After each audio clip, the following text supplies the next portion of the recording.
This is the Authentic Dating series brought to you by Ahmad and David, where we explore what it takes to have a dating life you're excited about. Hey guys, I'm David. I'm Ahmad. And this is the Authentic Dating series. So today, guys and girls, we got a very special episode for you. We were asked actually by a few of our listeners that we never seem to do any episodes on homosexuality or, in fact, any of the other sexual orientations. And we've always said, well, it's because David and I, that's not our expertise. We like to talk about what we know about. We don't want to start talking about things we don't know about. So in today's episode, we brought on a very special guest to talk all about that. But before we get into that, I think a little announcement just to relay to you guys, as always, about our coaching and the work that we do with men. We've been having a lot of I was going to say fun. I mean, it is fun. We do have a lot of fun with our clients, but we've been having a lot of great results with our clients, like taking them through the 3-month program, which is really designed to get men to feel and understand how they really how they really feel in the world and what emotions they experience, and then to translate that into actions that actually turns into results, in dating, in their life, and other areas. It goes on to impact their relationships with their family members and their friends, and it really something that we have really just admired, from doing this work, is just seeing how men transform, not just with dating, but in all areas of their life. Yeah, and I think it really speaks into what some of the things we're going to talk about today around healthy masculinity is like that. Often we look at masculinity from a point of view of the kind of standard traits of being strong and leading and being a man and being able to, look after, protect and provide and things like that. But one of the things that's often lacking in there is love, actually. And one of the things we've been really successfully doing with guys recently is helping them express that to the people in their lives that matter, whether that be the women they're dating, whether that be the women they're in relationship, or girlfriends and wives, or their family, and just help create more of that connection. And as it sounds kind of cliche, and it might sound kind of like, oh, that's not really what gets women. You need to be, you have money and blah, blah, blah. And the truth is no, actually, if you have the ability to talk and communicate and actually share how you feel and what you want and what you need and your desire, that is what gets you the women. If plain and honest, the more I see this as well, is like women are asking for, and they tell us, they're like, I want a man who can do, who can communicate how he feels, or tell me what he wants, tell me what he needs, and lead me in places. And, that's basically a lot of what our program is about. We sprinkle some stuff in there around dating, emotional awareness and stuff, but we help you be the man that you really want to be in your life and in your relationships. Yeah, amazing. Yeah, it really is. It really is an all-encompassing course, and something to be experienced. If you're having any questions about it, you're curious, get in touch. We're still offering a free 90-minute taster session where we'll take you through a couple of processes and give you some free coaching around any area that is challenging you with dating and relationships. And just to throw in there now as well, I mean, we're not just working with single guys. We work with guys who are in a relationship, and they have questions, or they have things that they realize that even though you're in a relationship doesn't mean that you're completely content as a man, and there's things that perhaps you're not expressing. We also have clients that are like that. So yeah, get in touch. You can reach us on our email, which is hello@authenticdatingseries.com. Probably the best place. And so just a little bit more about this episode before we get into it. So like I said, we were asked many a times. We've always felt like, well, we don't really have the expertise. And then I came across my friend Mark, who has some very interesting views around homosexuality, sexual fluidity, in terms of not the actual fluid of sex, but the idea of that sex isn't like black or white. It's not one way or the other, as often we're taught. And he's going to share with us, some really insightful views around like how he sees the world and how he's grown up. He sees himself as someone who's quite sexually fluid as well. So he doesn't necessarily refer to himself as being gay, or any particular name, as you're about to learn. But yeah, this is a really, really cool episode, and we had a lot of fun making it. And before going into the episode, David and I actually partook in a workshop that Mark runs around teaching men to own their masculinity and develop a healthy masculine sense of self with themselves and other men around them. Yeah, the workshop was really beautiful, actually. I think you'll get a sense when you listen, we just feel really calm and relaxed and grounded. We just come out of a 6 hour workshop with him. Time flew. Time flew. Time was a very abstract concept during 6 that hours. day. Wow. Which, yeah. We didn't see a clock until I opened my laptop to start recording, and we really got a sense for the masculinity, for the masculine feminine dynamics, and for being seen as well, what it's like for men sexually. And we really get into a lot of topics from him. He's a very knowledgeable man. He's a sexological bodyworker and tantric practitioner, so he's got some some really beautiful views, but he's very, very easy on the ear to listen to. Mark, I was listening to the episode myself, and it's like just listening to him, it sounds like there's a beautiful Scots voice, so it's really enjoyable. So you're in for an absolute treat with this episode. There's a lot to be learned, a lot to be understood, and it's going to really, there might be some things in here that really open your eyes to men's sexuality and how we as men can operate in the world. All right, without any further ado, you'll get into the episode. So we have a very special guest with us today. I'm very excited to bring on a good friend of mine, Mark Anderson, who is a sexological bodyworker and a tantric practitioner. Thanks. I think I got that. It's a bit of a mouthful. And we're really excited to have Mark on today because we really want to talk about the different types of masculinity, and there's a key topic. We've just been having some preamble chat, and it's the healthy masculine. Mark, could you say a few words about yourself? Yes, hello, and it's so wonderful to be here and work with you two guys today in our small little mini workshop that I took you through. It was so lovely, and I feel really honoured to just being able to provide that space for you guys, and just let you experience, get a little flavour and a little taste of what it was really about, the work that I do for men and women, and for non-binary people as well. I work with everyone. But being a sexological bodyworker, for me, it is scientifically proven. It's someone who really studies and works with sexual behaviours in others and themselves. So for my job, it's my job to, when working with others, it could be couples, it could be individuals, it's really trying to help them see a clearer way of transparency within themselves, get them to a better feeling space. So as we know, through different types of sex and different types of sexual awakenings,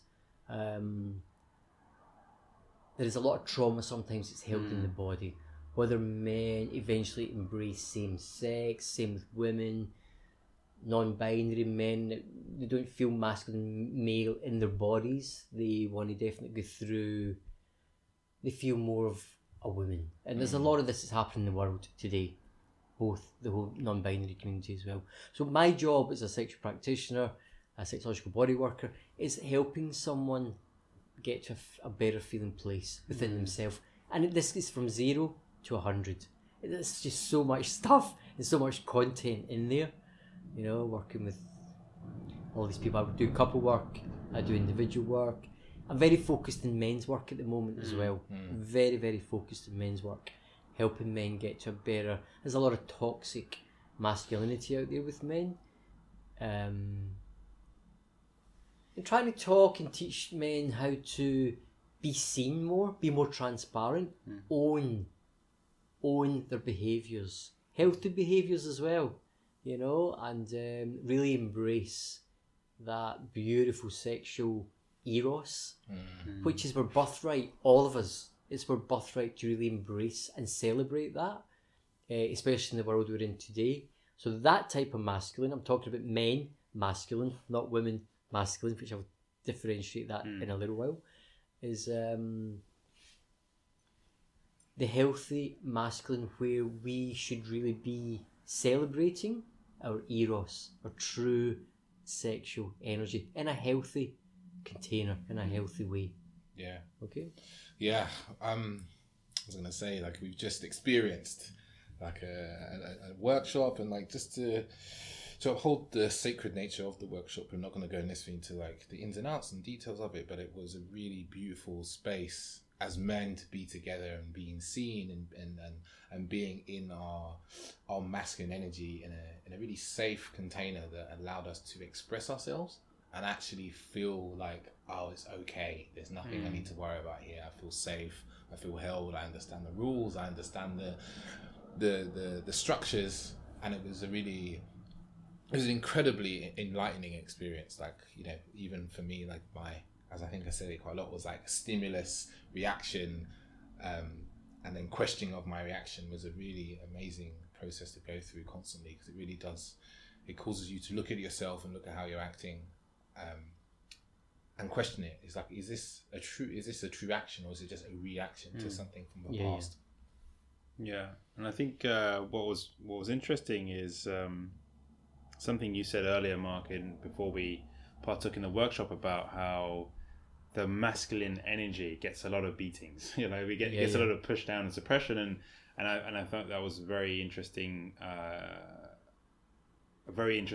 a very interesting way of looking at things. Is like when we can healthily explore the masculine energy, what it means, both, you know, these, as you spoke about just then, the eros, the erotic energy, the power that to actually stand in one's masculine energy, that's it really is a beautiful thing.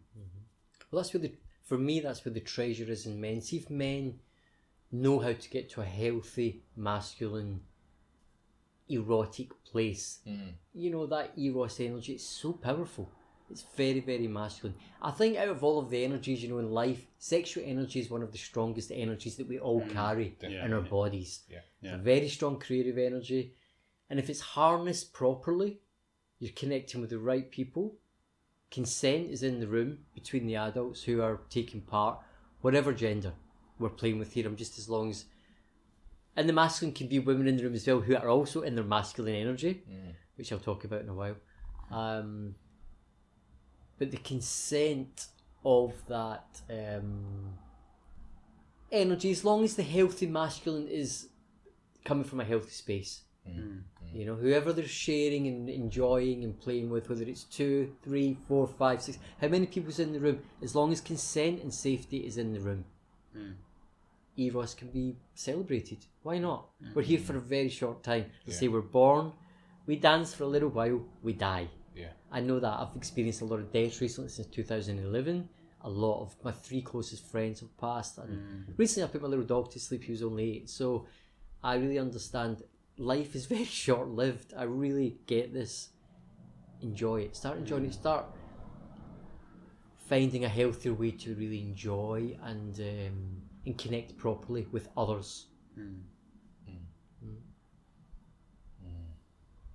So I feel like we, you know, especially in the last few years, like I always think back to 2007, because I was traveling when the kind of Me Too movement started to come out, and I think long before then I started to hear stories from other women about other men's behaviour. I started to become more aware of this more toxic masculinity, and there's been a lot of conversation about toxic masculinity, but what I see lacking a lot of the time is conversation about healthy masculinity and how a man can be healthily masculine, so he can, because there's a lot of men that we speak to and we coach as well, and they don't want to be toxic. No man wakes up in the morning and goes, I want to be a toxic motherfucker today, right? They wake up and they are trying to kind of be in the best way they see they can be, but for a lot of men there's no real examples of how they can be in their healthy masculine, so that just all there is for them now is fear. Of course. It's like, well, I don't want to be toxic, so and a lot of men also think that being a man equals being toxic, and there's no separation, which I think is completely untrue. But it's like, how can we as men embody that more healthy masculine on a day-to-day basis and within our relationships? For me, truthfully, it's about being seen in your truth. Be as transparent as you possibly can be. I know this is impossible for some, because of certain traumas that are in the body, or it could be mental health, or there could be a lot of things that we think are holding us back, right? So there's a lot of acting out that happens in the world. Look at who's running the world just now. Just look at the state of what's happening in the world just now. Look at politicians. All this stuff kind of leaks into society. You have these leaders that are shouting for this, they're for that, stuff that we all don't necessarily agree, especially right now in the world. So it becomes very leaky, and it gets into the world, gets into our streets and our homes, and starts playing out in our relationships. It's very powerful energy. You know, I don't want to mention any names, you know, but I'm sure we know who we're talking about. But So, could you explain what you mean by your truth? What do you mean, standing in your truth? Or standing your truth, explain what I mean by truth. If you come from a heartfelt place, if you know how to get into your heart, as you're working day to day, so I cut hair as well. I used to work in the fashion industry, right? I'm going to give you a little example. I have so many clients that come in here on a daily basis. I work with men and women cutting hair. I'm also a sexological bodyworker. I'm a tantric practitioner. Each day when I get up, I need to get myself into a space where I'm dealing with so many women that come in here and sit in the chair. I hear so many stories. So when I say living in my truth, it's coming from a heartfelt place. If I can go into my heart, it's like me bringing people into my home and I start acting out. What I mean by that is start acting up, playing up. So I'm here to serve people. First of all, I'm here to serve. This is a service I'm offering. Both lines of work. I'm serving. What do you need from me? How can I get you leaving here feeling great, looking great, if it's imagery and hair thing that I'm working on, or if it's this sort of work that we've just experienced today. Okay. I want people to leave here feeling at least 100 times better than how they do when they first arrive in the room. So if we stick with truth, for me personally, for the service that I'm providing, I can't go wrong, you know. I might not agree with every client sitting on the chair and conversations that come up, but that's okay. This space is designed. I want people to be themselves as well. The world that we're living in, there's too many people, in my view. We're flying with this crowd. We're all going over here. We're going to fly over here. I just allow people to be yourself. Who am I to judge you? I don't know that person's trauma. I don't know their story from their past. I don't know how they're feeling like this. Right? Understand? I don't know how they are feeling, whatever they're feeling. Especially when people come see me for tantric work, sexological body work. That woman has experienced serious trauma. That man has been abused as a child. We feel and we carry these things into our adulthood. And if things are not dealt with properly, things start acting out. I call it acting out in humans. The stuff that's treasure, you've got to dig up that treasure, that wound, you know, and look at it and work through it. And turn it into treasure, so that we can live a happier, a more, a life that feels complete. You know, it's like dragging this stuff around with us every fucking day. You know, it becomes so painful. Or internalized pain. It can be internalized homophobia, feelings towards other men. You think he's gay, he's this, he's actually bisexual. They go to sex parties, they do this, they do. You know, it's all about judgment then. Stick to your own feelings and thoughts. Come from your heart, a heartfelt place. I know some days we're challenged to do that. If you're feeling a bit ratty, or you're feeling a bit tired, or you've not eaten properly, or, you know, things can play out. So set yourself up in life each day and try and come from a heartful space. I know every day's challenging, I get that. But does that answer your question? About truth, me coming from a truthful place. Yeah, no, I think because you know you were defining it with that, you know, standing in your truth, and I think that's an important aspect for everyone to understand, not just men. But what does that mean? You know, for us to really be connected and feeling, like, you know, feeling the moment, really connected to what it is that we want to serve, provide, and give. You know, and actually really be the truth, not because I think it will look good in your eyes or his eyes or someone else's, but actually go, no, this is who I am. Of course. And own that. Yeah, and own that, Owning that Owning part that, of you. That was a big, Even though your friend, your best friend, your brother, your sister, your mother, whoever, they don't have the same thought process or the agreement. Own your truth. It's your truth. It's your life. It's got nothing to do with anybody else. Yeah, that's where I come from now. Cool. Yeah, that's amazing. I feel very comfortable with that as a man. Where I am today now. Death also taught me that though. After experiencing a lot of deaths in 2011, my dog, it was very raw. The grieving process after that, these 3 deaths, we were best friends. 3 of them were best. One was an ex-partner, one was a lover who took his life 2 years ago, and the other one was a great friend from since I was 17.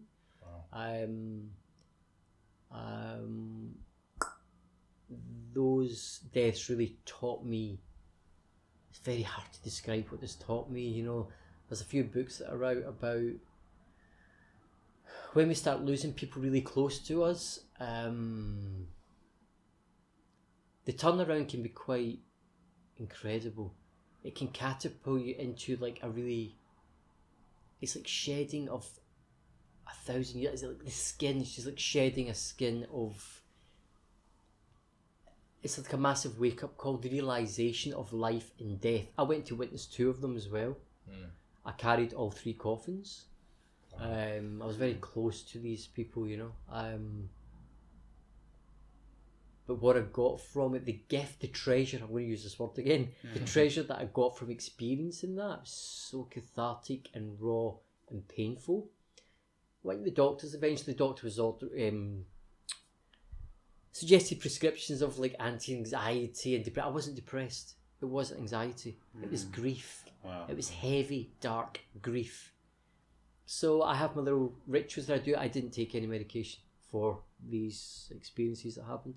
I walk most mornings in nature, which is always a saviour. Nice. With my other little dog, and it just sets me up for the day. So that gets me into my truth. Getting back to that question, that little walk in nature, 2.5 hours every morning, probably from 6:30, 7 a.m. Wow. I walk in nature, then I open up my room and clients start visiting me, you know. I think it's very powerful. I mean, you know, we're talking about healthy masculine and life. Something that you realize, you know, as you get older is that life is inherently painful. There's inherently painful moments. I'm not saying all of life is painful, but there's inherently painful moments built into life that you experience. And part of being masculine, human in general, is being able to actually process in your own way.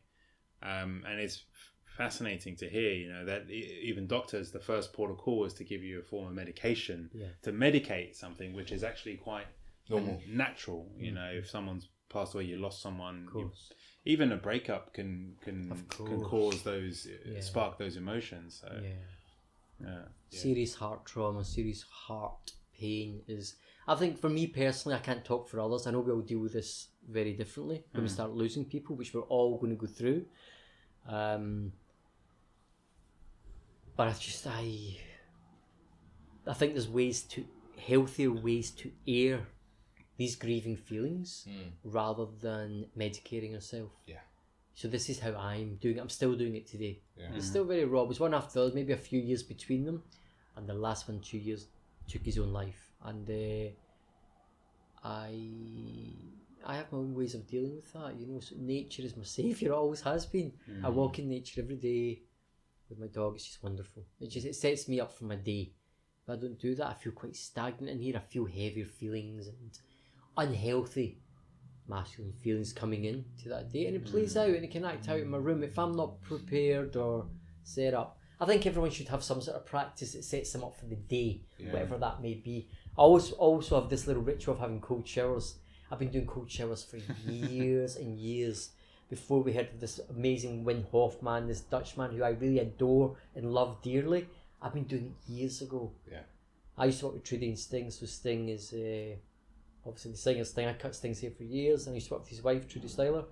And I remember years ago both of them telling me, just hearing different bits of their lifestyle and how they live, and just getting that really healthy sort of centered, whether it's yoga and I remember years ago Sting talking about, you know, cold water therapy, and way back, I'm going back to like 98, 99, I've worked with her for years.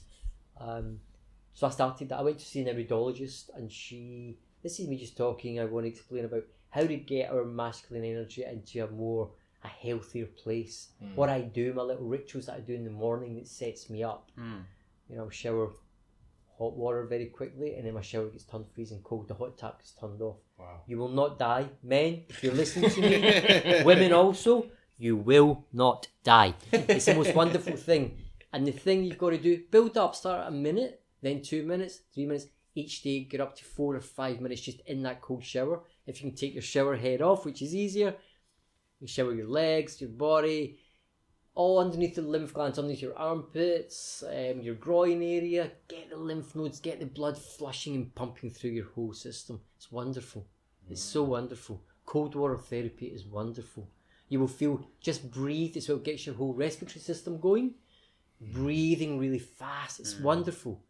Get a shower off, stand, wrap the towel around you. It's wonderful.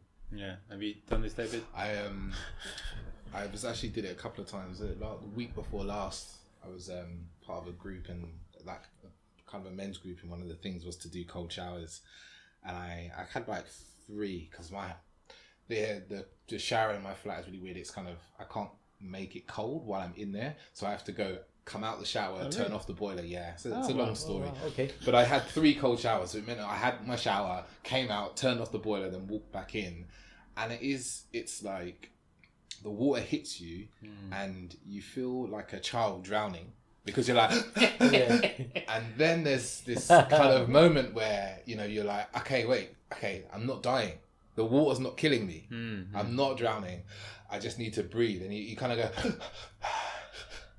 and then you get into the breathing, and actually you realize the cold water isn't that bad, and when you get out, there's it's a bit similar to how we felt after the workshop today. You come out and there's this real serene feeling, like your body's hasn't, you know, it's like on a slightly different vibration to what you walked in with. Isn't it beautiful? Yeah, and you know, if you do them 2-3 days in a row, you'd be amazed how used to it you get quite quickly. Yes. Like I can imagine there's people out there who never have hot showers. They just always have cold showers. Yes, because absolutely. when you get used to it, it's like it's not that bad. So I love a hot shower. Comfort. But yeah, I love it. But the closest I get to the cold shower, and this is something I picked up from when we went to the festival, Fusion Festival, is just dunking my head. Is like I'll rinse like my head, and that alone wakes up gives me, it's almost like a cup of coffee or something. And the reason I reference Fusion Festival is because we would wake up in the morning and jump into the lake. Yes. And that was that feeling is like, wow, it really is a kickstart. Yeah, wild water swimming is beautiful. Yeah. I love it. I do a lot in Berlin. It's so lovely. I spend a lot of time in Berlin also, and wild lake swimming is so gorgeous. Yeah. It's so gorgeous. So lovely. Good festival. Yeah. But yeah, that's a really nice ritual, actually, the shower.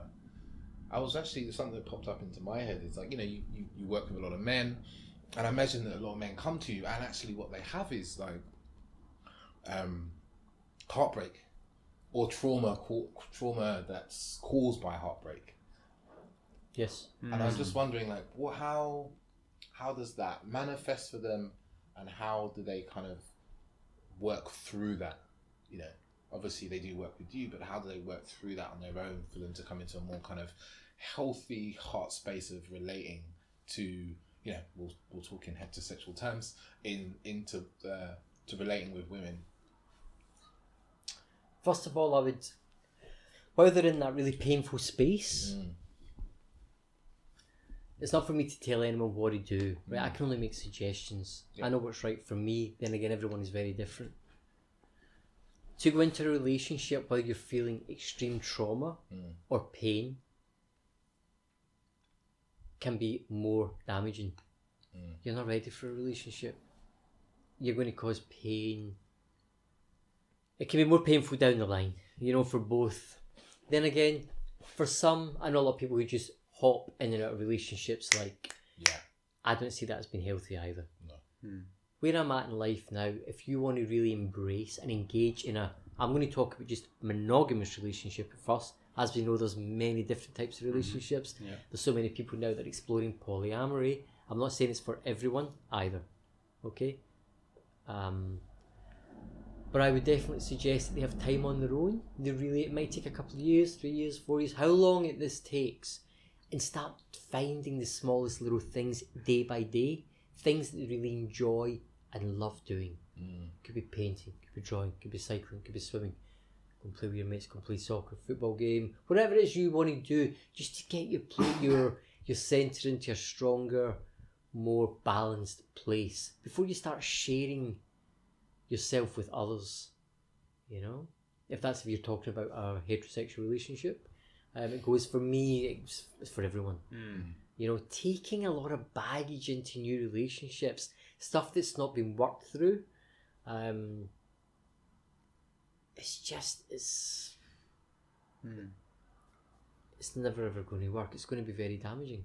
That's the way I see it personally.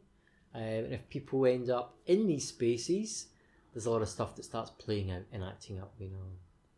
Yeah, one of the things we find with men as well is that for a lot of them, they don't even acknowledge that there is that. Because so often in, still in today's society, it's like for a lot of men, their friends one of the top advice is, to get over an ex, you should go sleep with someone else. And that's still like the prevailing advice, top of the list advice for a man who's just broken up. And in most cases, like, they're not then dealing with the underlying emotion. It's almost like internal baggage. Of course. We run to a solution rather than process what happened, how we feel about it. Is there any common signs or indications that you're actually really struggling emotionally with a breakup and you're ignoring that? Like something that like a man can really go, right, actually, I'm doing that. Behaviours. Of course. That's where we're kind of stepping into the toxic masculinity then, because it's undealt with stuff. And undealt with stuff creates internalized damage inside, and it just acts out. It will come out in other ways. Friends, maybe the odd lover if you're still seeing lovers, or family members, or I forgot your question. I was saying, because I feel like we find so many men, because in our work now that we're with coaching men around emotions, we're finding that we're having to go right back to the beginning and really help men to understand what they're actually feeling. I'm on it, yes. Yeah, so the question was, if someone's come out of a relationship, what are the key indications that they're actually suffering from heartbreak? And not to just push it aside. It's always behaviours. For me, it's always behaviours that are coming out, that they're playing out and acting out.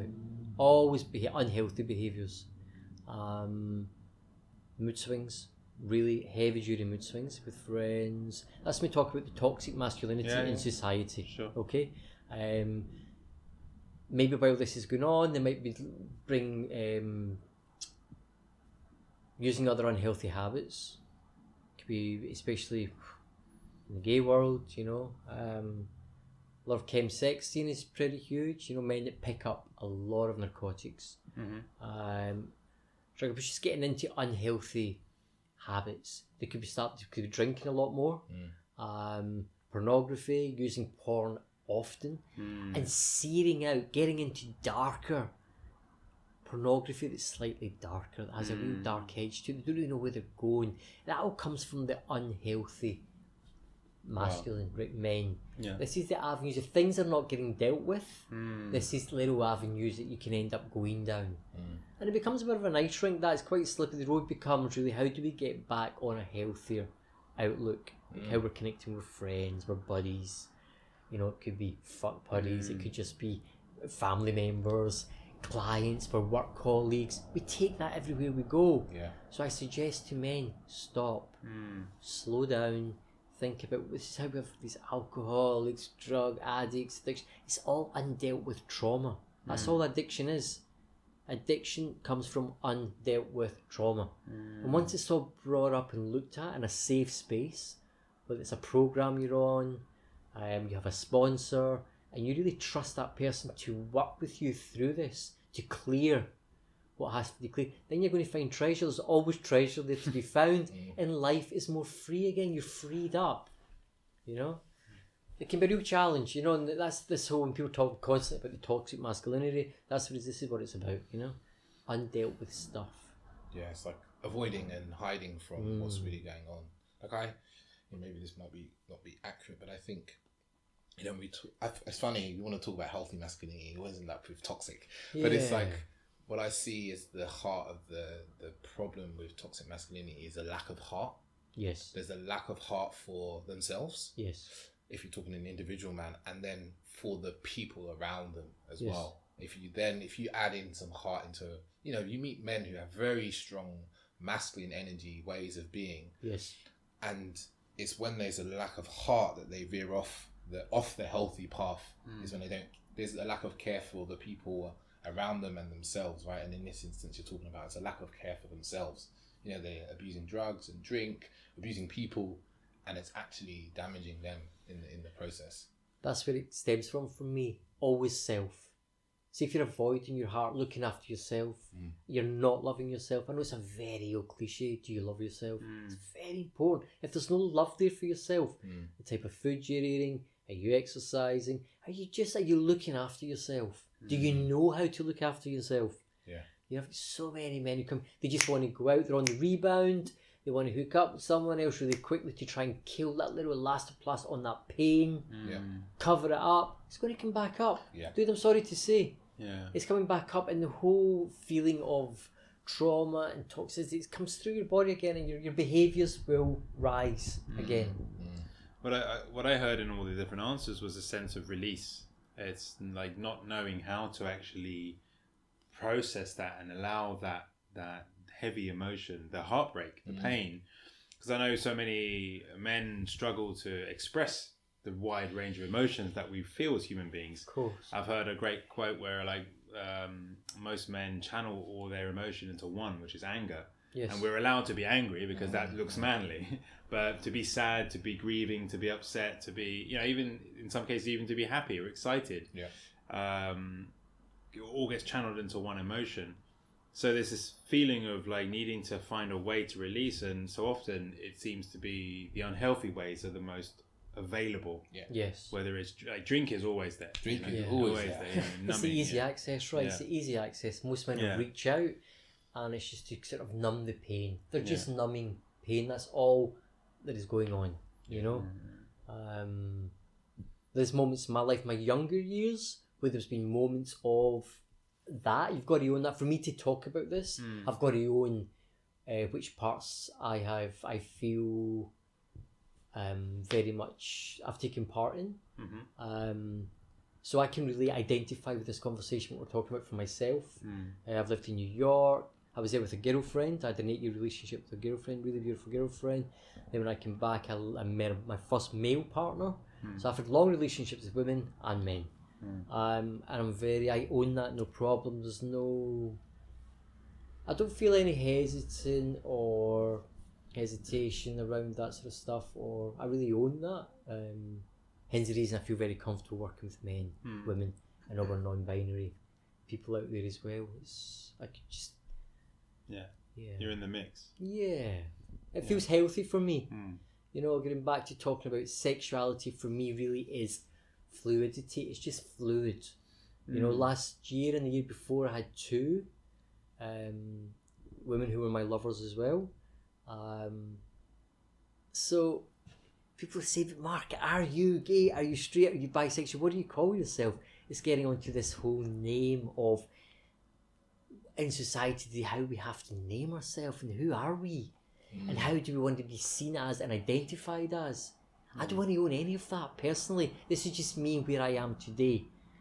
But first, I also wanted to say, for the queer community, I understand they'd be very upset. It's taken them years to fight for where we are today, right? And fight for their stake in society. And I really honour that. It's a wonderful. But where I am today, personally, my own journey, sexually, I'm a fluid sexual being. I get men, I get women, I get the non-binary crowd. I really understand this. So if it was my way, I would like to visualise and imagine a world where we tear it all down and we're just sexual beings. And it's fluid. This is also another thing where men feel there's a lot of suppressed sexuality out there. A lot. Men that are married to women that are married to men. Is it really truthful? Is it a real, genuine, intimate, loving sexual connection that's really happening? I understand things change and things shift as relationships move on. And couples are very happy with this space where they end up. It's like really loving companionship without the sex and the intimacy. I get that. There's no judgment from me either. I understand if it's ran a course, but I feel within that space of when couples get to that space of not having sex or intimacy anymore, One thing that I do disagree with, this is quite a strong feeling actually, so I'm sure many of you out there are going to disagree with this. If there's a couple who are in a monogamous relationship, doesn't matter what genders this couple is, it can be male, male, female, female, whatever it is, man and woman.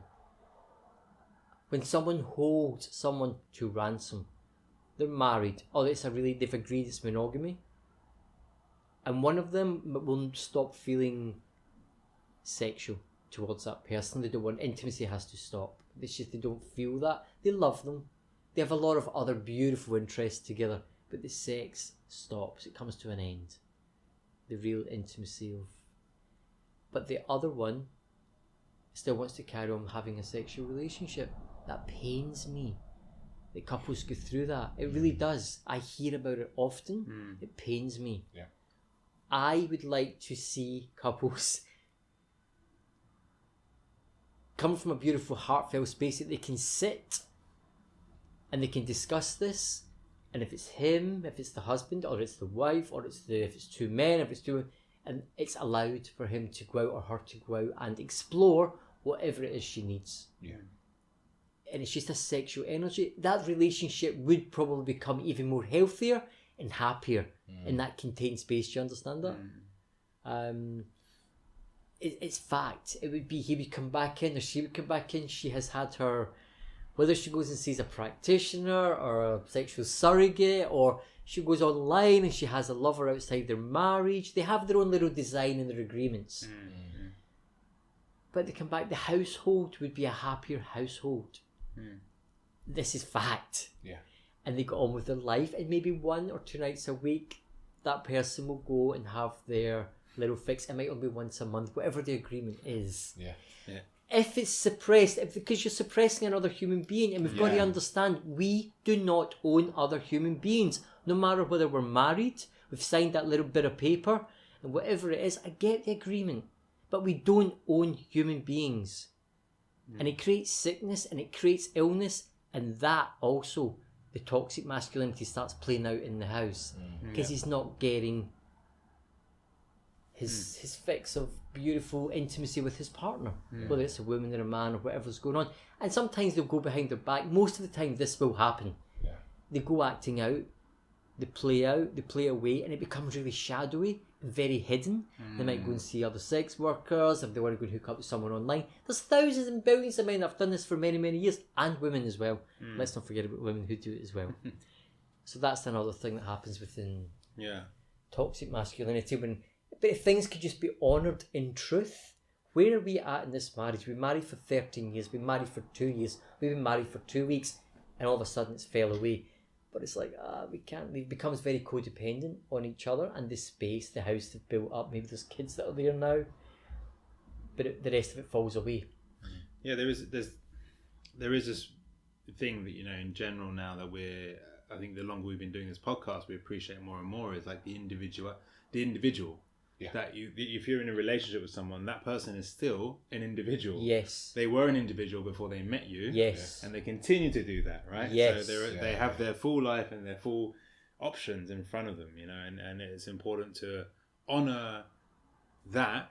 And then we were having this conversation in a previous podcast with Sarah Louise Ryan where we were saying the importance to respect the commitment that you've made. Yes. But to really have empathy for your lover, your friend, your the person that you're with, right? Yeah. And to respect them in that way, that if you're not feeling something, then to have a discussion, to be adult, to be adult about it, to be mature.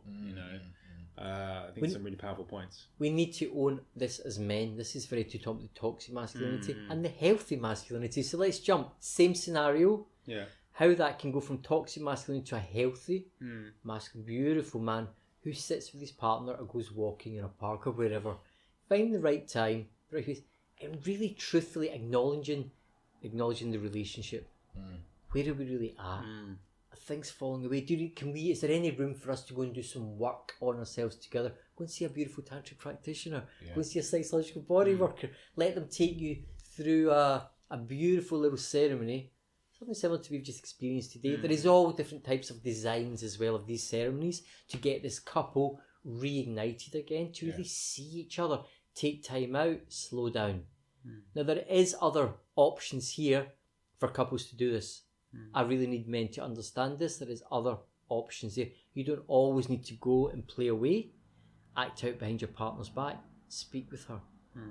I hear often as well some people saying, but she'll be in so much pain, we've got kids together with this beautiful house, I cannot say this. So a lot of them would just rather go, get a little fix. It's easy, do you understand? Yeah, it's the easy and they option. come back to the home, and it keeps the home safe. It keeps the children safe.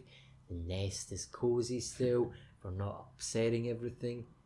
But the man is then, he's living in shadow. He's hiding. He's hiding. It's something I'm hearing more and more, and I guess maybe as I'm getting older as well, is like relationships become quite sexless, and it's interesting because there's been friends that have come to me and had this conversation, and I'm always like, okay, so how have you communicated with your partner? And it's the number, and this is, I'm going to say this is from men's side. I know women as well who have been in a situation. It's like there's always like, oh, I can't say anything because it will shame them. They'll feel guilty. They'll feel bad. And it's always dressed up. This infidelity is often dressed up as in some way saving them, when actually it's like we said, it's actually the easy option, and there is other options out there. It's very interesting that because of the way that we shame sex, that when there's a problem in a relationship around sex, that shame sits on top of the problem and stops people from working through the problem. Yes. Like in actually going and seeing someone or really talking about it so they can actually get the help that they need. Totally. Yeah, it's something that I see and speak to people, and you're like, oh, why don't you know, there's so many options now, right? There's so many professionals that you can see, like real trained professionals to deal with this sort of trauma, that have exercises that can work you through these things, like the sort of work that you do. But yet people shy away from it and just go, oh, I'll just put up with it or do nothing or cheat. I love this. I really do. If you want to be proactive with this in your partner and you're really serious about this partner, take the steps and go and get the help you need. Whatever it is, go and explore it. Yeah. Have fun with it as well. If it's a tantric practitioner, you go and see a sexological bodyworker, or even just a sex talking therapist. Yeah. Go straight for it. Go and do this. You know, if you want to save your marriage, you want to save your relationship. If you don't and you're avoiding it, right? If there's avoidance coming in, it could be because maybe they're happy just going and acting out, but keeping it as is. Yeah. What kind of life is that? Yeah, hiding. Truthfully, Yeah. that's shadowy for me. It's too shadowy. Yeah. No. Yeah. Can we? Let's face this. How can we make this? How can the two of us get to a better feeling space about each other and about our life? Yeah. Do we carry on like this, or do we let each other go and find healthier lives? Do you understand? That's where I'm at with it. Yeah. No, I totally agree. This is an important thing, I think. You can talk about shadow. It's like there is something in us that from childhood, that we cling on to, and sometimes it even makes us feel a sense of joy. You know, like, oh, we're doing this secret thing that we're off running in the quiet. Of course. And it reminds us of this time in boyhood when we were off in the quiet doing something. Yeah. And I feel like like especially in a healthy relationship, it's with yourself and with your partner, there's a saying is like the clear road is the easiest one to travel. It's the hardest one to maintain, to have a clear road in front of you, but it's the easiest one to travel. And what that means is really taking the time to be present to the damage you're doing if you're not opening up and speaking. Yeah. Taking the time to actually go, hang on, like I'm keeping something private, secret. Yeah. I'm running off in the shadow. You're hiding. And in the long run, and this is something we find is that men and women, but we find with the men we work with is initially they don't appreciate or understand the damage it causes to themselves, as well as their partner. Yes. But yeah, left unchecked, it's like you're living a life, and it's just not. It's fair to say you're wasting time, but you're losing life. Day by day, and you're living in this way, and in the long run, you're not going to enjoy yourself. Absolutely. Yeah. And it's interesting, like, for the men listening here, there's things that if you've got a partner or you've been in a relationship before, there's things that you're not telling your partner because there's an assumption you have about telling them.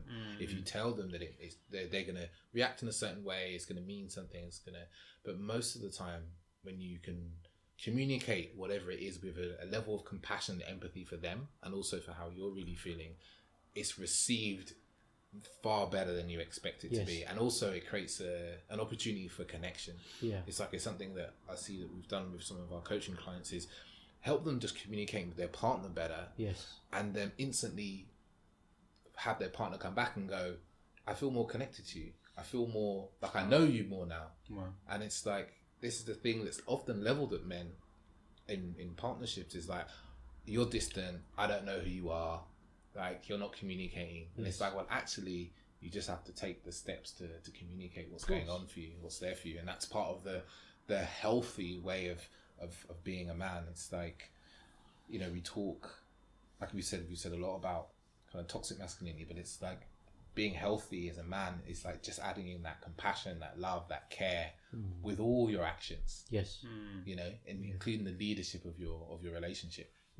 David, just what you're saying, you know, before we approach partners, to really bring everything out and put it all on the table, really truthfully how we're feeling. I call that annihilating the story, right? Because before you approach your partner, your head's full of stories of they're going to react like this.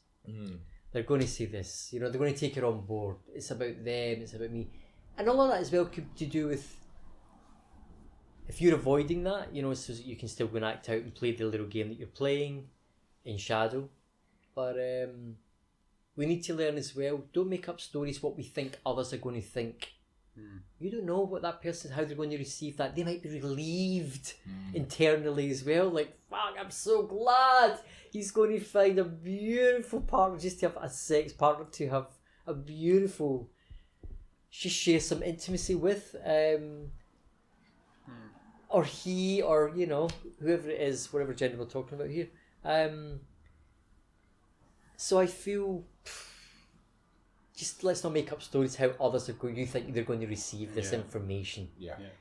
Go there, be very truthful, be in your heart. I'm quite direct as well. I was brought up with a mother who's very strong, very direct, father as well. Hence the reason I like a lot of Germans, and I really like the Dutch, because we speak very direct. I like that. For some people, it's a bit harsh, they find it too sensitive. I enjoy direct communication. I try and get it with my hair clients, my tantric clients, saying, be direct. Today you've experienced that. I was really going for it. I say, how are you doing? Lots of check-ins. Talk to me.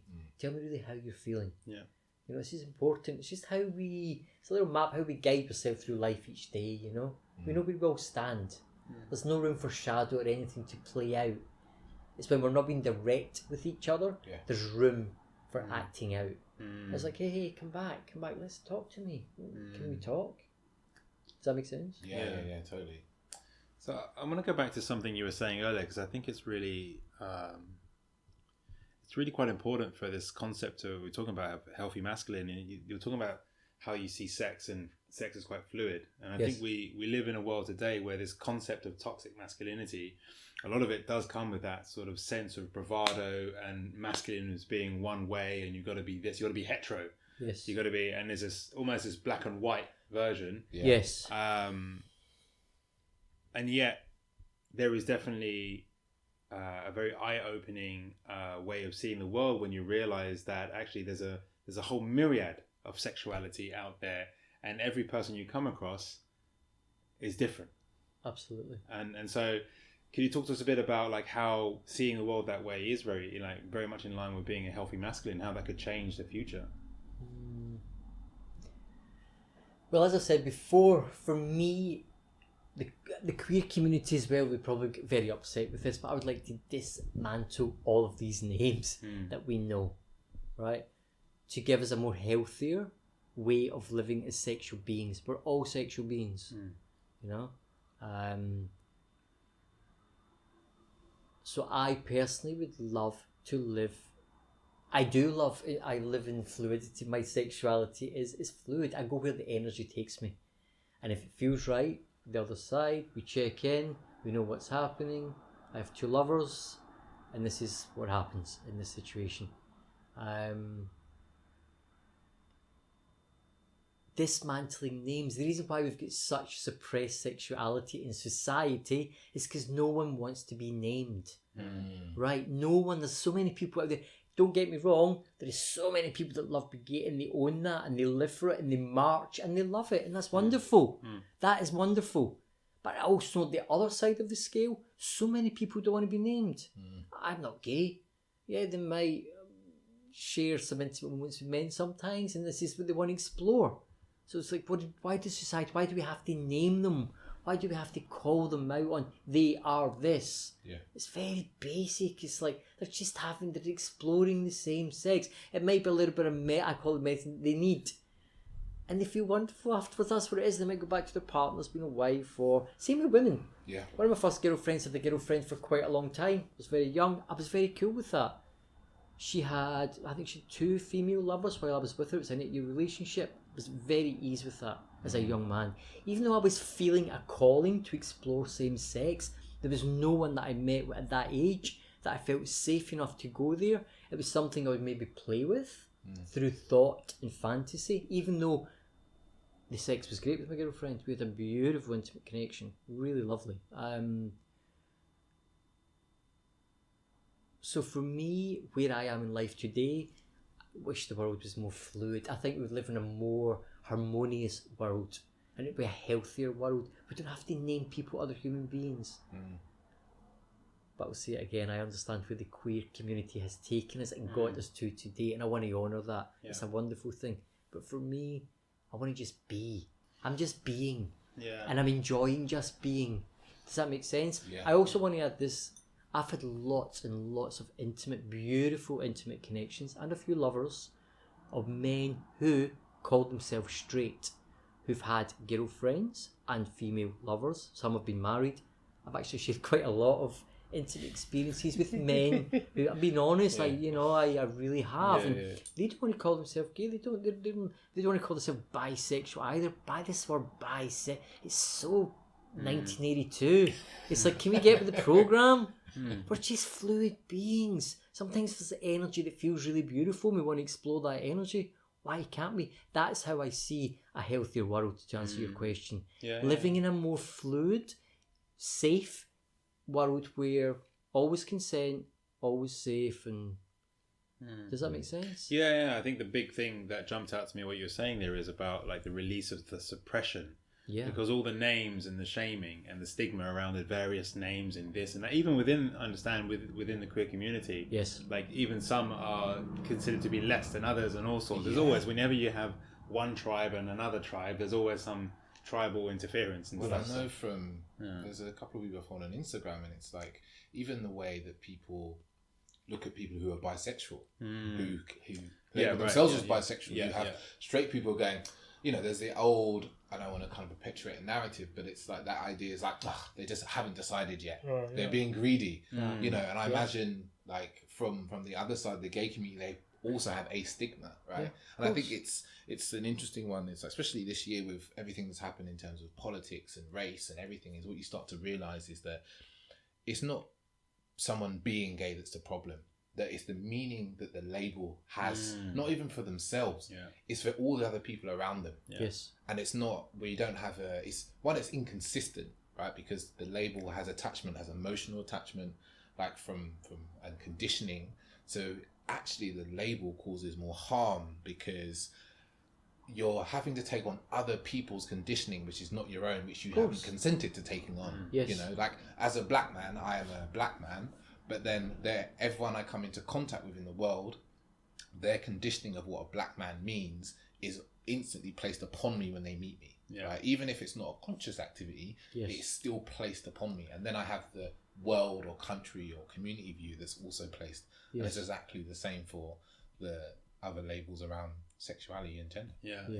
Absolutely. It does perpetuate a sense of like Chinese whispers version of hate. Of course. Because you just, without even knowing why, without understanding, and I think this is something we were discussing before, is like the fear of the unknown. Yeah. If I don't know it, then I must fear it. Yeah. And absolutely. It's just that feeling of like, I think this is something that comes up for men a lot, is, you kind of talked about it with men you've been with who would say, I'm not gay. But it's like, it's not. And you know what I would say, David? Sorry to interrupt you. I don't want you to be gay. Seriously. I'm being truthful. Yeah. That's always been my answer. But I'm not gay, but I'm really enjoying this that I'm sharing with you. And I would say, but I don't want you to be gay. Yeah. If you want to choose the word I am gay, choose that word. I just want you to be you. Yeah. That's what I say. I'm not asking them to deny their homosexuality, Yeah. right, or their gayness, or the fact that they're attracted to men. I'm not asking them to deny that. I can hear the trauma in their voice. They feel as if they own this part of, now I'm a gay, where am I now? Now that I'm feeling this, where do I place this? And what do I call myself now? Don't call yourself anything, you're just being. Yeah. You don't have to call it, I don't want you to be gay, just be you. Yeah. Saying, really? Yeah. Apparently, the warrior, the man itself, you know, when men start exploring other men intimately, there's a side of them, you know, first of all, there's a lot of internalized homophobia that plays out, okay? Yeah. Because we don't want to be stripped of the masculine. There's a little warrior inside, there's a man, it's a very strange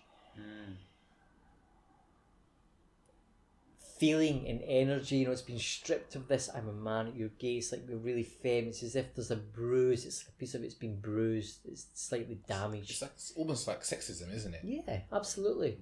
And I'm sorry to say that's not the case. That is not the case. I've met way more healthier masculine men who like to have sex with other men, way more than men who call themselves heterosexuals, who I see as very unhealthy. Not all, some. Do you understand that? I just want to clear that up. Yeah. It's about getting to a healthier place with yourself, where you're comfortable at as a human being on this planet, and how you go about your business, how we're connecting with people, how we're connecting with partners. You don't have to own these names. If you don't want to be named gay or bisexual, or don't name them. Just be. Just go where the energy goes. Fluidity. That's where I'm at now. Be fluid. We're all sexual beings. Fluid is beautiful. It's very healthy. And it's often for other people to have them feel secure.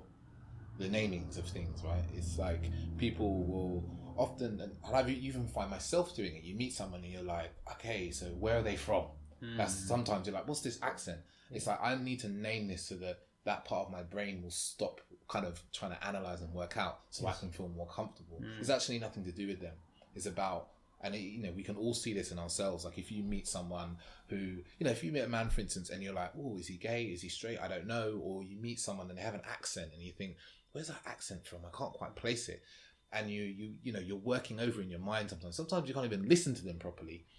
And actually, it's not them that is that needs the naming. It's you that needs it, because it's just so you can settle your own mind. Of course. And what we don't realize sometimes is that placing that name on them, it does a lot of damage to them. Isn't that awful?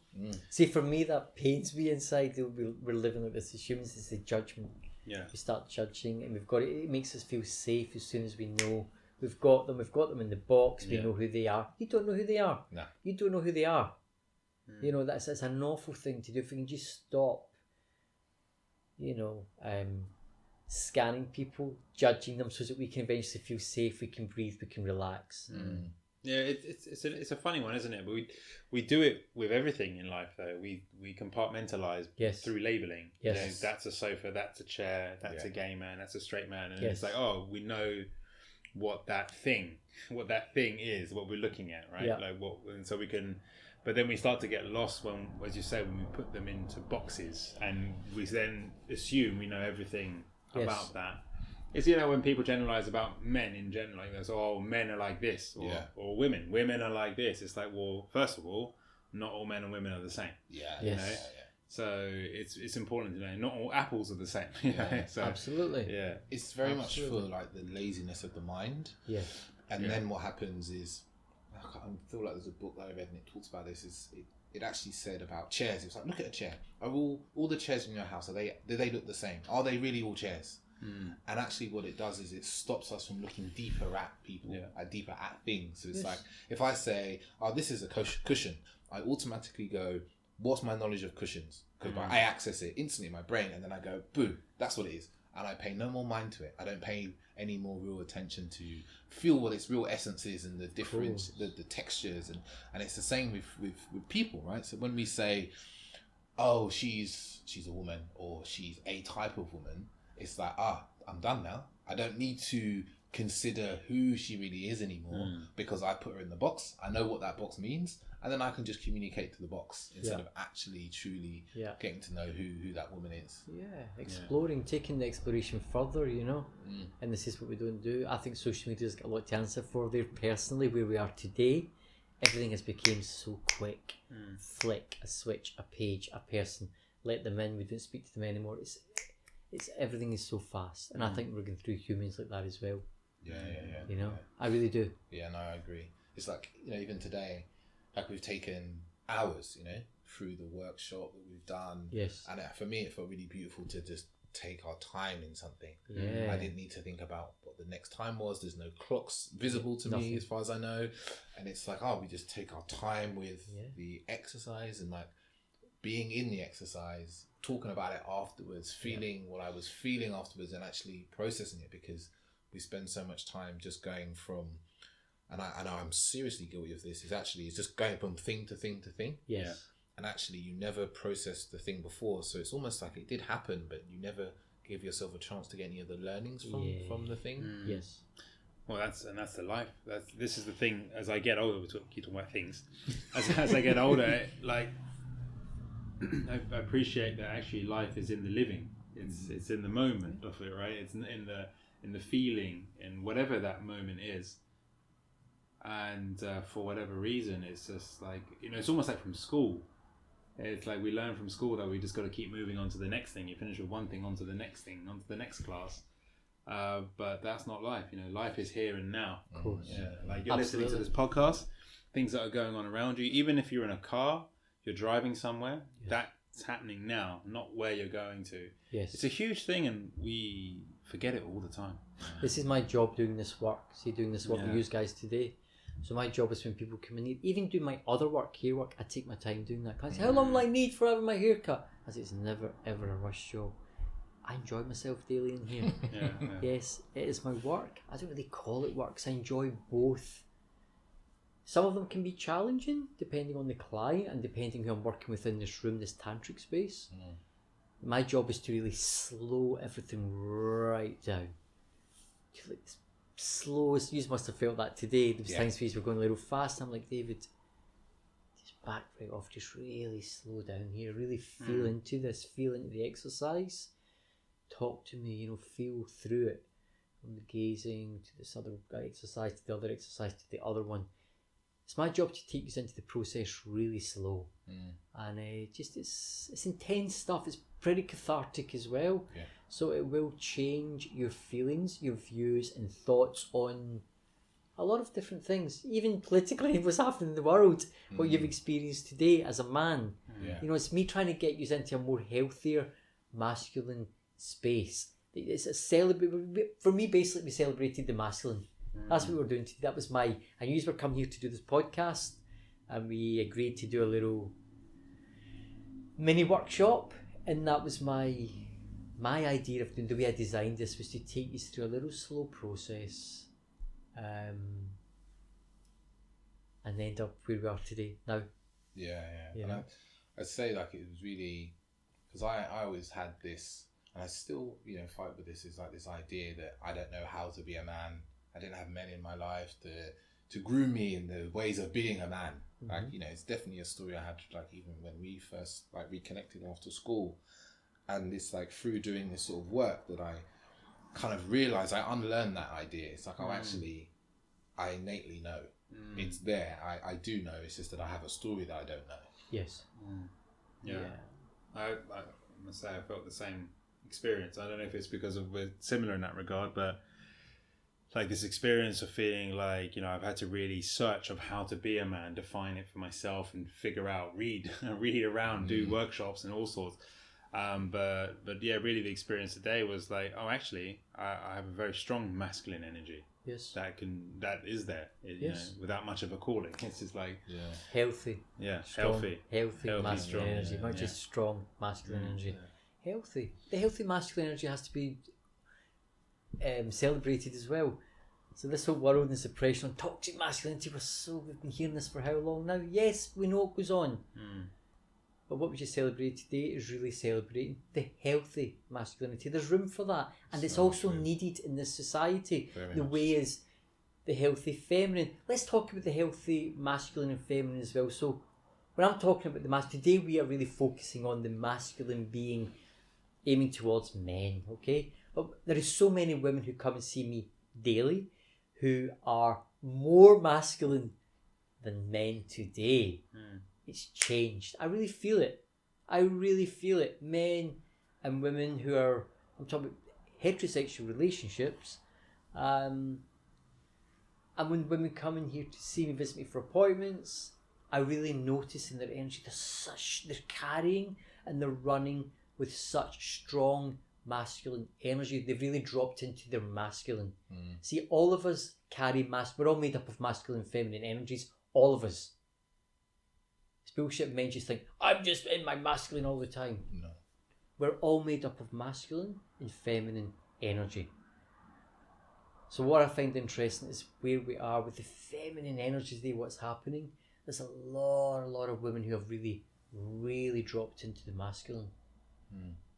I personally don't know if this is a healthy thing, especially for heterosexual relationships. When it comes to lovemaking and intimacy, for a man to eventually step into that place, to have a really beautiful, healthy, intimate relationship with his partner, women, talking about heterosexuals here, the woman really has to get out the way, and let him step in there. But that takes trust.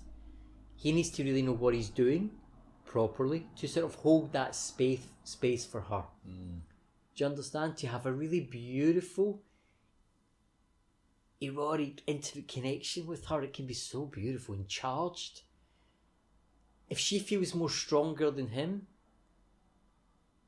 that will fall. That will all fall away. There's going to be trouble down the road. I really feel that. Does that make sense what I'm saying? Yeah, definitely. The masculine and the feminine within heterosexual couples, there's a massive shift going on just now. There's a lot of women who have really, I don't know if it's from the Me Too movement in 2017, was it 16 when it happened? I think it was 17. And quite rightly so. A lot of things have to be heard and a lot of things have to be seen, and there's a lot of shifts and readjustments that have to be made in society. But there also has to be room for the healthy and the men and women to readjust their energies for them to really have a healthy, beautiful relationship. Yeah, the polarity between the two. Yeah, absolutely, polarity between two. But the two of them are needed as well. I'm all for that. We can't just live in a world where it's just we're all living in feminine energy and all these women are running around with their masculine heads on. It's never going to happen. It's never going to happen. I honour it, I agree with it up to a certain extent, but we need both polarities, without a doubt. I think it's because I think the reason that there are so many women that are living in their masculine so deeply, I think it's because of the lack of reward that the women before them have got for being in their feminine. So we celebrate these masculine tendencies, especially in the workplace. In the workplace, I think we'll start with, right? In the workplace, it's very celebrated to be, goal orientated, a leader, kind of opinionated, having ideas and succeeding. But actually that nurturing, that intuition is stuff that, companies don't even care about, I work in a corporate structure and it's completely masculine. And even like you say, the women are highly masculine because they spend their whole day this way because they want to succeed, they want to be successful, and they want to be able to be independent and provide for themselves. So that energy they gather every day, just they leave the office and they can't switch out of it because it's just become such a big part of how they are able to have their, as they would say with Landmark, it's their strong suit. Yes. So they bring that into their relationship. Yep. And the problem is then what happens then? Yeah. And I've met a lot of women like this actually as well, when I've slept with a lot of women like this, and it's amazing because what there's a fear for them a lot of the time is that they can't let someone else take control because they'll be taken advantage of. Of course. And it's only when they feel safe, trust, and they feel like, okay, I can trust you. Yes. I can relax. I can surrender. Yeah. And then they can move into this magic space. They can space put all their armour down. Remember I spoke to you today about the de-armouring? Okay. Dropping all of our armour and just letting other people in. That takes time. got to really trust the space to allow that partner to come in. You put your armour down and you soften. Within a day, I fluctuate. I'm very much a little chameleon with energies, with different clients that come in here. I know when a woman needs me to be in my more masculine energy, and women that just need me to be a lot softer and be my feminine energy if she's very sensitive. And doing this work as well, when I see them coming into this room like used to today, I knew what was needed. So I fluctuate throughout even the workshop. I go from masculine to feminine, to masculine, stepping up, stepping back, softening. You know, it's a very interesting thing. It's just energy. I find it quite fascinating how we work with others in these, you know, it just changes and fluctuates throughout my day. It's a beautiful play. Yeah.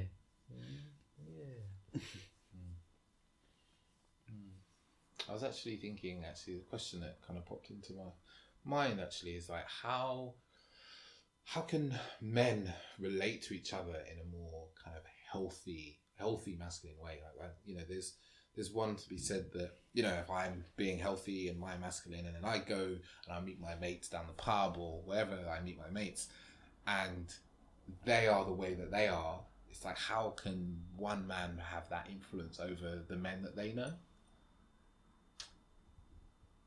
I always suggest just being your truthful self, and I know it's very hard. Sometimes you get roped into the game.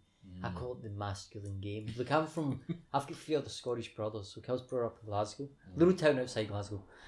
But I've got 3 Scottish brothers, all very working class. I was brought up a lot of football.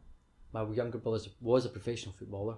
So I was raised in that sort of culture, you know. Where I'm at now in life, the age that I'm at, I stick with who I am now. It took me years to get to who I truthfully am.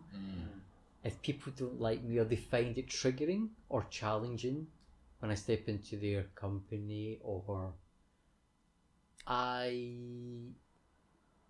for me, it's coming from a really truthful place. And if they can't accept me, yeah, there might be a few challenges and a few little stories, as we spoke about today. The head starts wandering. You're in these companies. Are they accepting me? Are they not accepting me? What has been triggered here? So I would always suggest be your truth. Let them be them. You'll never be able to change any very strong-headed masculine men. There might be moments of connections, of time shared, where you can maybe have a closer, more intimate conversation. It's just the conversation comes down a little bit, and there's room for a really heartfelt connection. You know, you can leave a friend, you think, I had a really beautiful chat with him this evening. I felt really connected with him. You know, he heard me, I heard him. It wasn't, lads here drinking down the pub. You know, that is. Does that make sense, David? Yeah. For me, I work with truthfully who I am in my heart. I'm like, hey, if they like me, they like me, and if they don't. And the death thing obviously helped me to readjust with that. It's just accepting myself in company, whether company accept me or not. You know, in choosing times where you want to have more of a sensitive chat with another friend or a mate or another really masculine dude who you really enjoy hanging with, but sometimes you might find them quite forceful and very. You'll never be able to change them, but just be yourself. Does that answer the question? Yeah, I really feel that. Yeah, it's been something I think about sometimes is like, I see even some of the men I know, it's like, even when I talk about like this podcast and the sort of work that we do, they have a reaction and you're like, okay, yeah, cool. So I can't really talk to you about what I do. And for me, it almost creates like a separation. Yes. And they're people that you love, and you want to bridge the separation, but actually you see that there's that separation there because of where you're coming at from different places. Exactly. Yeah. It's very easy as well to get whipped up into their energy, and before you know it, you're one of them. This is a wrong little thing. Don't become one of them. Be you. The individual of us as men, the healthy masculine, for me, it's amazing, especially when you get to that place. You know who you are. And if things get, they can let friends can gently just drop away, and you find your own little beautiful crowd. That's what I do now, who I am as a man. I choose very wisely who I allowed into my space, and That's where I'm at now. Life is very short. Remember I said we were born here. The dance is short. We die. Time is precious. I do feel that, like with the people that we choose to have in our lives, they form a structure for keeping our lives a certain way. And if we find that doesn't move us forward, doesn't enrich us, it's like it can be very difficult to go, well, actually, do I really want to spend time with that person? Or do I really want to keep up appearances for that person? It doesn't mean you have to disassociate. If you can truly go, right, I'm just going to be me and stop playing up. It can be very difficult. I think, we're at different stages in our lives, and I really appreciate what you're saying, Mark, about you've taken a long time to essentially carve yourself out to this person that you are today. Yes. And I know that's the journey that I feel that I'm on, like in a sense of like really going, what am I about? And holding true to that. That's what I'm about. I'm about this. And I'm not going to waver because of, if someone's come along and said this. I'm just going to be like, cool. Not going to argue, but just be like, cool. I'm living my life. I'm just moving. I'm moving in a particular way. So it's a tricky one, I know, because I just see myself we've always got people, family members, old friends who are around who remind us of how things used to be. But I love that quote, you're under no obligation to be the person who you were 3 minutes ago. Exactly. Absolutely. Time is changing constantly. We're changing constantly all the time, And if people are not really maybe moving in that direction where you're going, not saying everyone has to go in that direction. If the communication and the connection is not really serving you anymore, it's not nutritious enough. I want nutrition from people. I'm like, hey, what are you talking about? Let's chat about this, Or having that really beautiful connection. What's the point? It can gently drop away.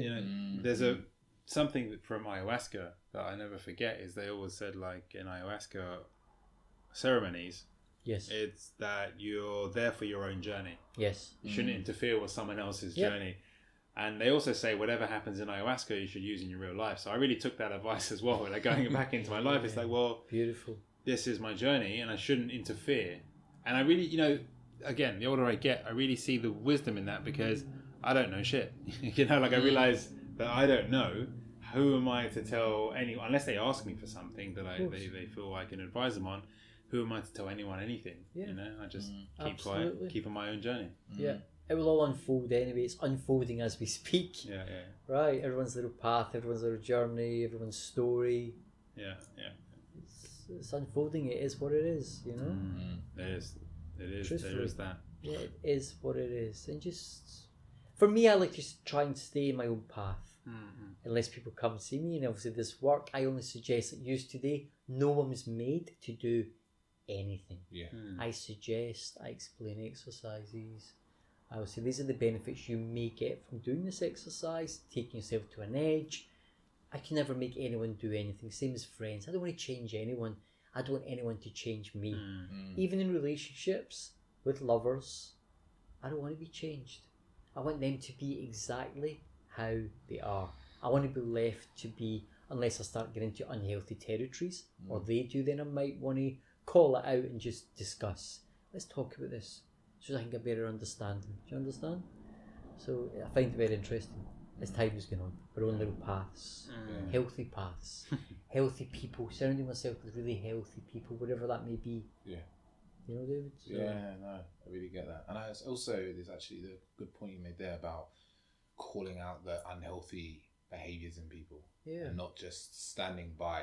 Like I really get what you say about letting people's lives unfold, but I also really feel like as friends, as brothers, it's like, for me, part of my duty to my friend is to say, hey, that thing, like that's not good for you.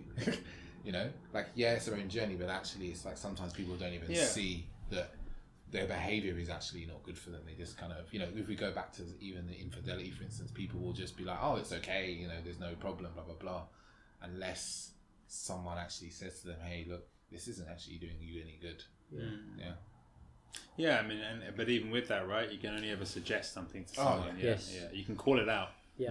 I'm with you on that, Ahmed. So I love the way you explained it, David, but I'm more with Ahmed in the fact that, hey, it's like, without coming from a a parent, the kind of a naughty role step, hey, that's not good for you, rather than, hey, can we chat about this? Are you sure you're comfortable doing this? It's a certain behaviour so there's healthier ways to discuss and call something out if it's a friend, or do you know what I'm saying? Does that make sense? Yeah.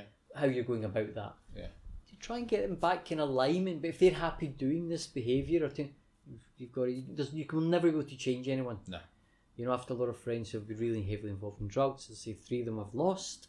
I could never, ever, ever change either of them. I was there for them until the end, the very end. And I constantly suggested programs, sponsors, just getting into it, and they would never, but I still stayed there as a support friend. Never tried to change them. There was a few times it came up about living a healthier lifestyle and maybe putting certain things down. You can never change. It starts with the self. It always starts with self. Yeah. If you want to change and step into that beautiful, new way of living, I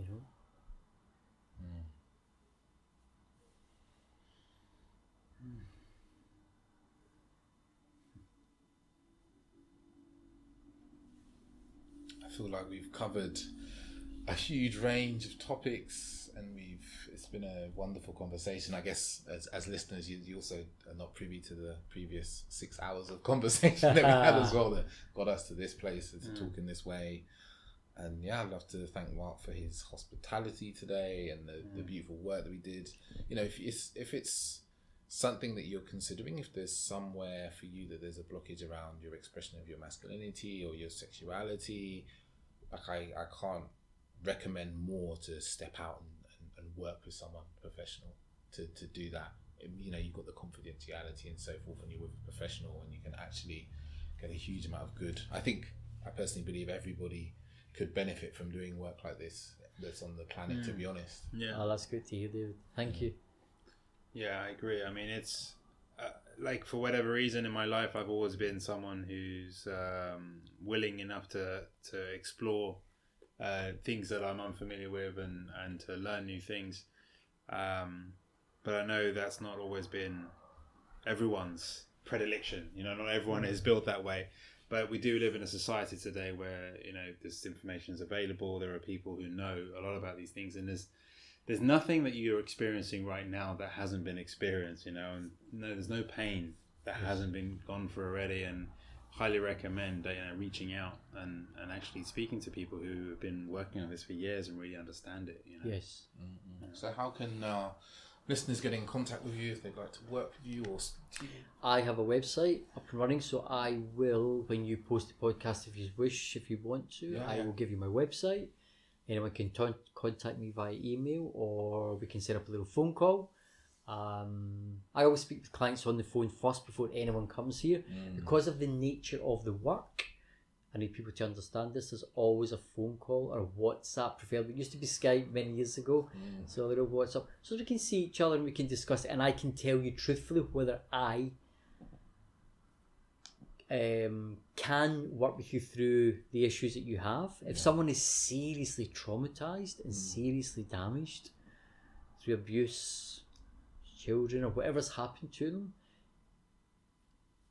I personally don't know if I would really take certain cases like that on, or maybe I would suggest that you go somewhere first. I wouldn't leave you hanging. I would suggest you go somewhere first, do some work first, then come and see practitioners. Also, I would also like to say, if you are seeking out anyone to work with doing this work, make sure it's safe practitioners everywhere. Everyone should have boundaries in rooms, so the room should be set up with safe containers, safe boundaries. It's a little bit like, well, how do we find out they're safe, the containers, before we get to the room? The way I dealt with you guys today, did you feel safe, David, today when you came here? You know how I worked with you, so everything was, I checked in with you individually. Probably, I don't know, maybe 12, 15 times throughout the day. The same with you, Ahmed. Safety for me doing this work, because of the nature of the work, is very, very important. Make sure you understand what the design of the workshop is about before you step in there, and try and speak to the practitioner on the phone. Get a little rough idea how you really feel at beginning to that space and what it is you want to work through. Can the practitioner hold that space for you to work through that certain subject? There's so many things within this works, from 0 to 100 and beyond, what people want to work through and what practitioners are offering. Some practitioners are sexual surrogates. They will really take you there in a really beautiful, intimate level. I don't do that. I'm not a sexual surrogate, but I'll hold space. There's a lot of body work. There's a lot of tantric and erotic body work. People that have got blockages in their body. And there's a lot of exercises that I'll work through with you as well to get you to a better feeling space as a man or a woman or as a non-binary human. And I love it. Amazing. Well, thanks again, Mark. It's been a wonderful podcast. It's been a wonderful conversation. It's been a wonderful day. Great space. Day. Yeah, beautiful. Thanks for hosting and inviting us over. It's been a really great day. Thank you. Phenomenal. Cheers, guys. Thank you. Cool. And thank you, listeners. Ciao, ciao.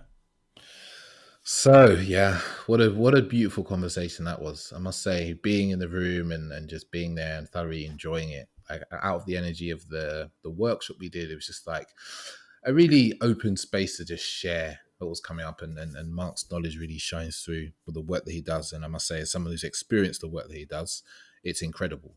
Like, it really, and I've done a lot of workshops and retreats and stuff like that, but this was a really beautiful time and space. Like, I left feeling really calm, very relaxed, and very confident in my being, actually. Like, over the week that afterwards of digesting and processing, it's like, a lot of questions, but also a lot of like, I don't need to have answers for these questions came to me. So it was a really great afternoon, evening to spend with him, and I'm sure that it comes through in the podcast as well.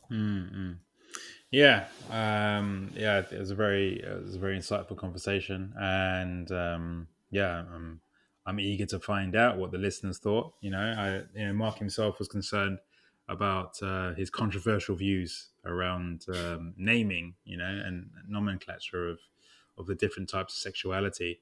But nonetheless, it was a beautiful podcast. The workshop we did beforehand as well. I think Mark, really knows his stuff. He knows how to hold the space, as we say in the old workshop arena. But it's really, really cool, really, really fun. If anyone has any questions about anything that occurred or was said during this podcast, please do get in touch. You can reach us on hello@authenticdatingseries.com, and Mark's details, if you want to get in touch with him, are in the show notes. Yeah, we'll put those at the bottom. But yeah, highly recommend if you're looking to kind of get past your sexual blocks or your sexual expression, then he's a wonderful man to go and spend time with. He's very open, very easy to be around, and very funny, actually. On top of that, it's very funny. Zero judgment. Zero judgment with that, man. Which is, I think we all could do with a few more spaces to be in and around where there's no judgment of however you choose to be in any given moment, and there's definitely something you feel with him. Nice. So until next week, listeners, that was a beautiful episode, and we'll look forward to hearing you. Get in contact with us and let us know what you think. And until next week, ciao. Ciao.